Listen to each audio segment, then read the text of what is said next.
तर मित्रांनो, सर्वांना शुभ सकाळ. आपल्या ब्लॉगमध्ये तर मित्रांनो, हा ब्लॉग बनवत आहे मित्रांनो मी. तर मित्रांनो, गेल्या 4 ते 5 दिवसापासून पाऊस चालू आहे आणि पावसामुळे असे वातावरण तयार झाले आहे. तर मित्रांनो, बघू शकता या गायींच्या गोठ्याजवळ पूर्ण चिखल झाला आहे. पाऊस रोज पडत आहे, त्यामुळे गायी बाहेर काढल्या नाहीत. अतिशय किचकट अशी अवस्था झाली आहे. गायींना चाराही वेळेवर मिळत नाही. मित्रांनो, आतही बांधून आहे. बघू शकता मित्रांनो तुम्ही, दारामध्ये भरपूर चिखल झाला आहे. तर मित्रांनो, गावाकडे पाऊस आहे तो पण अशीच अवस्था होते. आता पाऊस कधी उघडतोय काय माहीत नाही.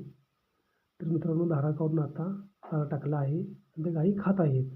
तर मित्रांनो, बघू शकता मित्रांनो, पावसामुळे दारातील झाडे झुडपे अतिशय हिरवीगार झाली आहेत, चांगले झाले आहेत मित्रांनो. मित्रांनो, कसे वाटले गावाला वातावरण मला नक्की सांगा तुम्ही.